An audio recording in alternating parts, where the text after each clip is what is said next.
도박 문제가 발생하면 가족들이 굉장히 많이 의심을 합니다. 그리고 생활 하나하나를 다 통제하려고 합니다.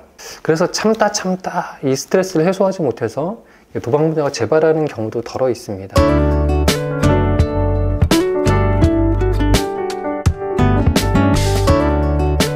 안녕하세요. 마음치유공간 여백의 여백직입니다.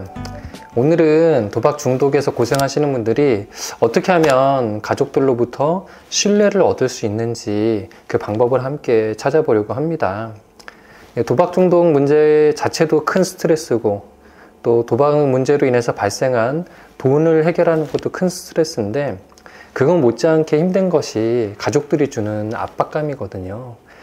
도박 문제가 발생하면 가족들이 굉장히 많이 의심을 합니다. 그리고 생활 하나하나를 다 통제하려고 합니다. 어디 갔냐, 언제 들어오냐, 이 돈을 어디다 썼냐 하면서 굉장히 모든 것들을 의심하고 다 통제하려고 하기 때문에 이제 다 큰 성인의 경우 자유롭게 생활하다가 이런 통제를 받는 것이 얼마나 힘들겠어요. 그래서 그 스트레스가 굉장히 큽니다.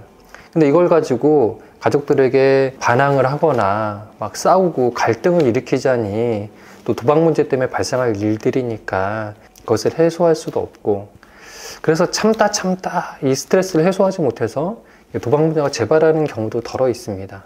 이런 상황까지 가지 않도록 가족들과 원만하게 관계를 유지하고 상호 신뢰하면서 회복의 여정을 같이 가야 되거든요. 그래서 가족들의 신뢰를 얻는 것, 그것이 굉장히 중요합니다. 물론 가족들도 노력을 많이 해주셔야 돼요.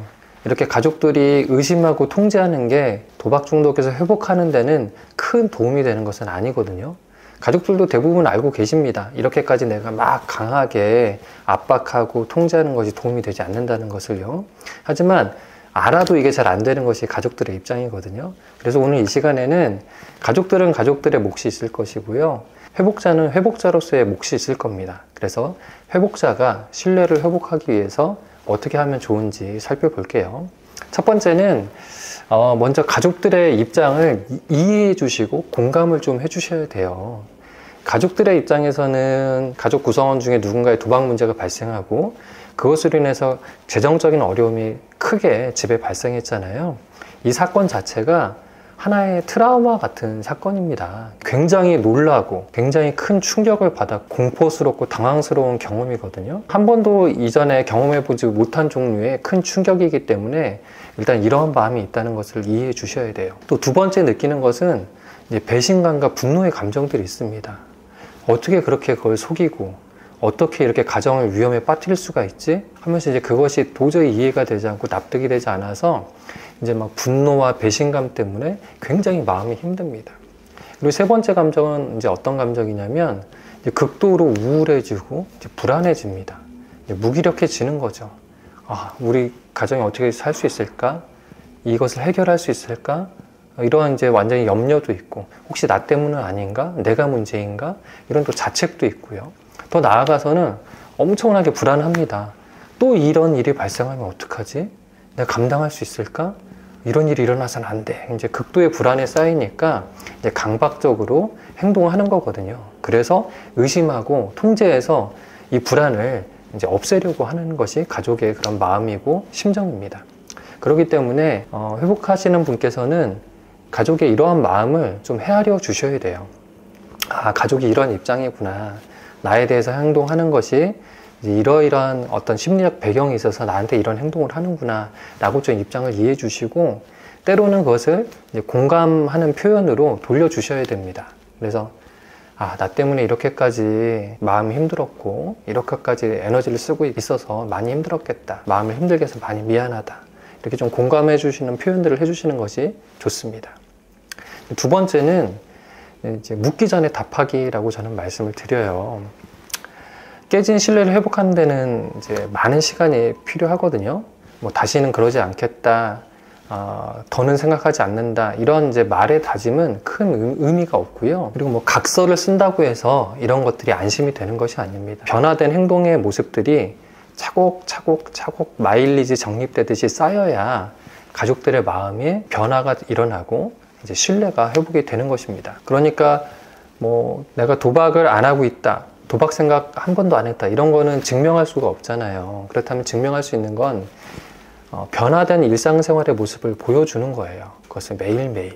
그래서 소소해 보이지만 그 작은 일상의 변화들을 보면서 아, 이 사람이 지금 변하고 있구나. 내 자녀가, 내 남편이 지금 변하기 위해서 애쓰고 있구나. 이런 것들이 확인이 되는 겁니다. 그러면 이제 높아졌던 불안 지수가 조금씩 가라앉으면서 이제 회복되게 되거든요. 구체적으로 이제 이런 행동을 하시는 게 가장 좋습니다. 가장 중요한 것은 시간 약속을 잘 지키는 것. 그리고 두 번째로 돈 관리를 투명하게 잘 하는 것. 이 두 가지입니다. 여기서 중요한 원리가 있는데 묻기 전에 답해야 된다는 거예요. 그러니까 가족 구성원 중에 누군가가 왜 이렇게 늦어? 라고 이렇게 질문하는 순간 이미 늦은 거예요. 그러면 신뢰 점수 1점이 이미 마이너스가 된 겁니다. 그 질문이 나오기 전에 오늘 좀 이런 일이 있어서 몇 분 정도 늦을 것 같아. 내가 거기 가서 사진 찍어서 이런 활동하고 있는 거 보여줄게. 이렇게 해서 사전에 보고를 해야 됩니다. 그리고 또 사후에 끝나면 지금 그 약속한 대로 이 시간 돼서 지금 연락하는 거야. 지금 들어가고 있고 걱정하지 마. 지금 여기 위치 여기거든. 사진 찍어서 보내줄게. 이렇게 해서 묻지도 않고 의심하지도 않았는데 사전에 보고하고 사후에 이렇게 보고하면 플러스 1점이 되는 겁니다. 뭐 돈에 관해서도 마찬가지죠. 뭐 이렇게 쓰고 나서 이거 어디다 쓴 거야? 이거 결제한 거 뭐야? 이렇게 물으는 순간 이미 점수가 1점이 감점이 된 거예요. 그런데 쓰기 전에 나 이런 게 있어서 이런 거 구매하려고 그러는데 알고 있으라고 이렇게 이제 미리 연락하고 이렇게 해서 이거 와서 사려고 했더니 가격이 이렇게 돼서 이렇게 하기로 했어. 알고 있어. 라고 이제 말하면 가족의 입장에서 이렇게까지 할 필요는 없는데 싶을 정도로 사전에 그리고 사후에 이렇게 일종의 보고를 한다 생각하시고 행동하시면 가족의 신뢰를 얻는 데 굉장히 도움이 됩니다. 묻기 전에 미리 답을 주는 것, 확인하기 전에 미리 응답해 주는 것, 이것이 핵심이고 원리라는 거 잘 기억해 주시면 좋습니다. 마지막 세 번째는요, 솔직하게 불편한 점에 대해서 이야기하는 것입니다. 일단 자기 과실 때문에 발생한 문제니까 대부분은 가족들에게 아무 말 못한 채 꾹 참고 이렇게 스트레스를 받고 있음에도 그것을 알리지 못한 채 지내는 경우가 많이 있어요. 그래서 이것을 하기 전에 앞서 1단계, 2단계를 먼저 해주신 후에 하는 것이 굉장히 좋습니다. 먼저 가족들의 마음을 이해해주고 공감해주고 그리고 묻기 전에 답하는 행동들을 해서 신뢰 점수를 쌓은 후에 어느 정도 이제 신뢰가 됐잖아요. 기반이 됐잖아요. 그런데 이제 가족들의 의심과 통제 중에서 이러이러한 부분들은 나한테 많이 불편하다. 이러한 부분들은 내가 일상생활할 때 이러한 어려움들이 있더라. 그래서 이 부분은 이렇게 조정해주면 좋겠다. 라고 구체적으로 제안하는 것이 좋습니다. 또 때로는 이런 부분 이렇게 하는 것은 이런 이유 때문에 하는 것 같은데 그 부분 안심되도록 내가 대신 이런 방식으로 하면 서로에게 피해가 없을 것 같다. 그래서 이 부분 좀 조율을 하고 싶다. 이렇게 구체적으로 얘기해서 가족들과 이런 부분들을 합의해서 조정해 가는 것이 굉장히 좋습니다. 그런데 가족도 그렇고 당사자도 그렇고 이런 부분들에 대해서 논의하지 않고 그냥 꾹 참고 불편한지 아닌지 그리고 순간순간 그냥 자기 감정 나오는 대로 막 대응하기 시작하면은 또다시 갈등이 쌓이기 시작해요. 다 피차 불만이 있는 거예요. 이쪽에서는 뭔가 의심스럽고 뭔가 말하지 않는 것 같아서 불만, 이쪽에서는 또 계속 그렇게 통제받고 의심하니까 지키기는 지키는데 되게 적극적으로 자발적으로 하지는 않을 거 아니에요. 그러니까 뭔가 불만스러운 행동들을 하고 이런 것들이 쌓이면서 피차 신뢰관계가 더 손상되는 경우가 많습니다. 그래서 가족들은 가족대로 노력하겠지만 당사자는 좀 이러한 노력들 3가지 정도 해보시면 가족관계의 신뢰가 회복이 될 겁니다. 가족과 당사자가 이렇게 협력관계를 구축해서 가야 장기적으로 회복에 성공할 수가 있어요.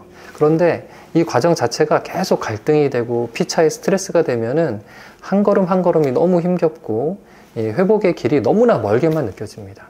그래서 가족과 좋은 협력 관계를 구축해서 신뢰 관계 속에서 이것을 하시기를 바랍니다.